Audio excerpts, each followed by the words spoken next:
So now we're going into the garden. Now this is mostly for production of seed, correct? This is for seed and food. Okay, so you get both. And seed and food go hand in hand. So when you're talking about growing something for seed, you have to grow it for food before you can grow it for seed. So voila, yeah, you have it. Very nice. Okay. See some chard here, some kale. Looks like these onions are going to seed. These onions are indeed going to seed. Oh yeah, it looks like those are almost ready. Yep, have another bigger crop. It is a yellow storage onion out at our other site. Mm-hmm. So we're growing 2 different types of onions this year. Nice. And this is an heirloom red. Nice. And the yellow storage is out on the other side. And then we also have a big leek crop growing out there that are just these gorgeous purple pom-poms. Nice. Producing good amount of nectar for the pollinators and going to give us a great seed crop. What do you do with the seeds after you've harvested them? Are they for market or are they just to save for use? Sell them to local farms and to gardeners in the area. Okay. Yep. So, very nice. And working primarily the work that I'm involved with is breeding and working with seeds to adapt seeds to not only our bioregion, but to produce seeds that are enhanced in nutrition, and working with challenged water situations and low nutrient needs. Okay. Low inputs. Low input. Nice. So I'm gonna kind of walk this way and check out. Do you still have strawberries coming in? I think we harvested all our strawberries off the trellises over there. Yeah, I remember you had a cool system. I want to get that on film, and the vertical system. And oh, it looks like some plums are coming in. We just pulled this. This was a radish seed crop. These are black radishes. Nice. Radishes that the seed came from Mongolia. Wow, cool. And so you're trying to adapt it to this area to make sure it can make it. Yep. Looking for uniformity, looking for shape and ability to handle a little lower water and nutrient needs. And radish is not a high nutrient crop anyhow. So, but this is the last of. These were still green here a week ago when I harvested the others, but looks like these are about ready to. I'll probably pull these today and. And then we got the coriander coming right there. That's is that here? Yeah. Oh yeah. Coriander. Very nice. And then this amaranth that you see up on the middle of the garden there. That amaranth, I got that seed when I traveled to Vandana Shiva's biodiversity farm in India. Wow. And that seed came from her seed bank. And this is the second year growing it, and it is just the most absolutely beautiful. They're like these little lenticular discs that are pink and kind of translucent pink. The seeds are. They cool. look like translucent pink quinoa, except neat. Baby. Wow. Very nice. And then we have quinoa crop growing up on the other side of the amaranth here. And that's like right on the other side, the darker green? Yeah, that's on the. I've never seen quinoa growing. I gotta go check that out. And then this down here, this is horseradish. This horseradish came originally from the Midwest, and it has traveled from the Midwest. It was grown by my family decades ago. Wow. And this then made it to Montana, and then my family grew it for 20-ish years in Montana, and then I brought it from Montana to Oregon. Wow. And we've been growing it for probably 3 or 4 years here in Oregon. So that's true heirloom right there. That's like the definition of heirloom. It's passed down and it's original. Heirloom horseradish, and everyone needs a horseradish patch because you can eat the horseradish greens all winter long, and you can dig the horseradish root and eat it 12 months out of the year. Food. And it's really good for the all of which are really good for the body, good for the liver, good for detoxification. Right. Excellent nutrients to eat. Turnip greens. I almost said turnip greens. They're my next best favorite. Yeah. And horseradish greens are like super high vibrational food. So one topic that is pretty important, I think, with food and gardening and such, is that most of the foods that we eat in civilization, like corn and potatoes and grains, especially wheats that are, long altered by human breeding, they're less nutritionally beneficial, and as you said, the like low vibration food versus the stuff that is the best for you isn't always the tastiest and isn't always the most palatable and popular, and yet a lot of these foods are cancer preventative, and they're super healthy, and you could almost live on them alone in some cases. Not forever, but if you had to survive over the winter, it'd be better to have some horseradish and turnips probably than it would be to have a whole bunch of corn. That's right. As well as sunchokes. Sunchokes are great. Sunchokes I took sunchokes up to and gave them to my family in Montana. It got down to maybe 30 below zero last winter. Wow. They're still growing in Montana. Wow. So that is tough. One of those things that you want to be friends with sunchokes. Yeah. If shit hits the fan, you can always know that you will have food.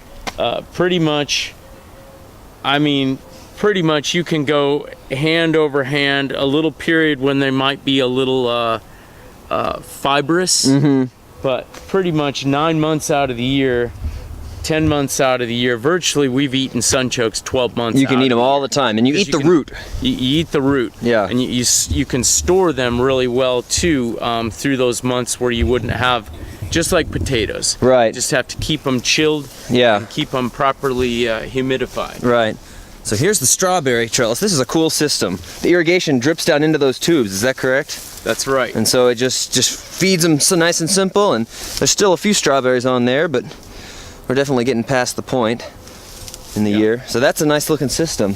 Yeah. Okay. I kind of want to step up here real quick, and some of these plums look like they were ripening. Oh yeah, tomatoes, cucumbers, squash. And now, are these also for seed, or are you just going to be eating some of this stuff? Some of the stuff here is just for eating. Yep. And I'm about ready to take this whole stretch right there with the one squash. Gonna put in one variety of kale there. Probably later on this afternoon I'll get to that, and then do some more Swiss chard and kale up on the top part of the garden. Nice. Okay, so I wanted to see the quinoa plants, and I also want to try and grab one of these plums if they're ready. I saw some good ones over here. Okay. Here's one. I had my first apple of the season at the Brit Festival yesterday, or at the Brit Theater. They have some really good apples on the tree. Ooh, here's a nice soft one. That is good. You can taste the sunshine. So here's quinoa growing. For all of you who like to buy your quinoa at Whole Foods, this is where it comes from. And is this dill? Dill. Nice. Mammoth dill. Nice. And you can see the amaranth there is starting to go to seed. Oh yeah, got the flowers coming. Now these get pretty big and bushy, right? They turn into nice pretty flowers. Yeah. This is the Amaranthus caudatus. And the caudatus variety actually trails down. And so this is really amazingly beautiful. Nice. Because it's like an eruption, like a purple nice lava flow. So it's both pretty and nutritious. Careful with that quinoa there. Okay.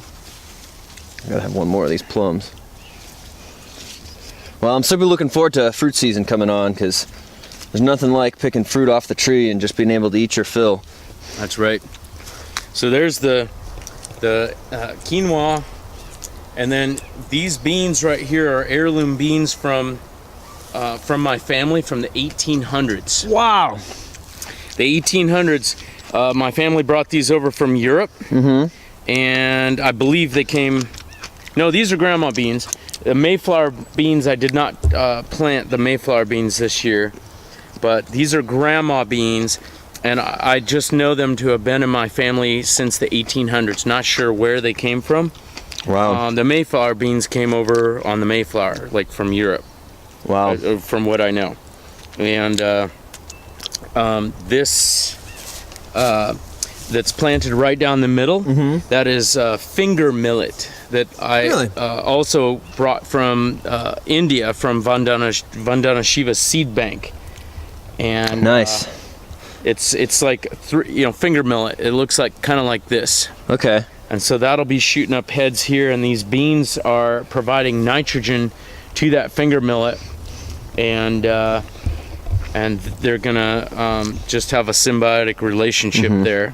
Which is another big aspect of permaculture for people who aren't real familiar. You plant things that help each other out. In nature, the plants all have symbiotic relationships, and they do things for each other. They share nutrients. They often share water, and along with the mycelial fungus that are in symbiotic relationship with them. But there's things called guilds in permaculture where you plant things together that help each other out.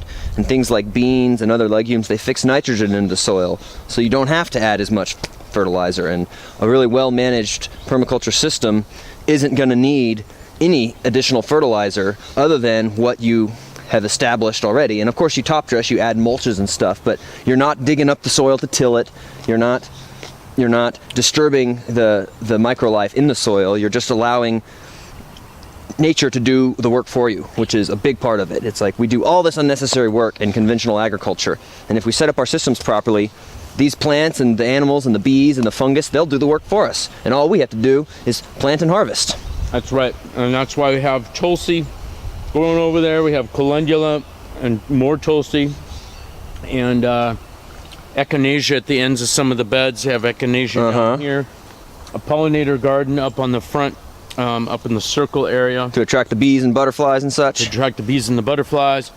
And then the cilantro just had such a massive outpouring of beneficial wasps and bees, native bees, a lot of native bees. Cool. And looking forward to this dill here too. And when the amaranth starts to go off, it also attracts a lot of pollinators Nice. and supports pollinators. Yeah, pollinators are a big part of it. If you think about it, in conventional capitalism economics, you have to pay all these people. Okay, so I don't know why the camera cut off there, but we're rolling again. So I see you've got some live traps out here. You're trying to keep the pests away. Yeah. The ground squirrels are just terrible. And they do what? They dig up the roots and stuff, or they eat the food itself? They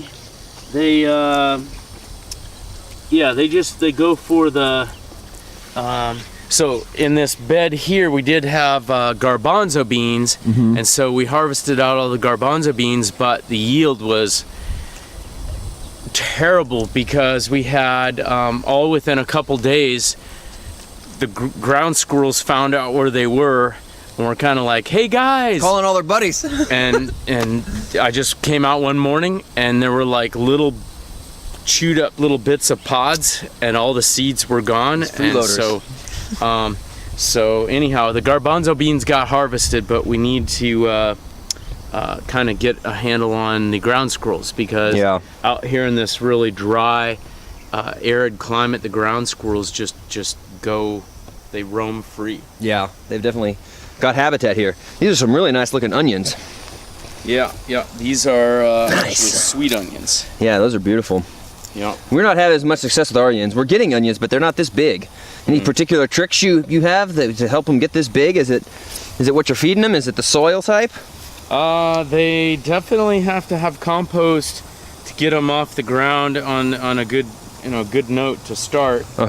And lots of water and no competition. They can't have like a bunch of weeds. Yeah. Trying to compete for light. Makes sense. They want everything. They're really needy like that. Yeah. Well, those are nice looking onions. Yep. Cool. Thank you. Some blackberries too. I've been enjoying the blackberries. even though they're kind of a scourge around here because you can't get rid of them. Didn't these Himalayan varieties get brought in because the guy that brought them thought that it was like going to help feed people, and now it's like everybody hates these things and tries to get rid of them? Totally. Yeah, but in the same sense, people go and pick them and eat them, and if the stores close down and the trucks stop running, we'd all at least have blackberries in the summer. That's right. We wouldn't starve in the month of August. Or anywhere really until probably December, just because, uh-oh, I'm trapped. Ah, Nope. Got oh, it got me, but it's worth it. Nice. A sweet one. Yeah, this is looking really good.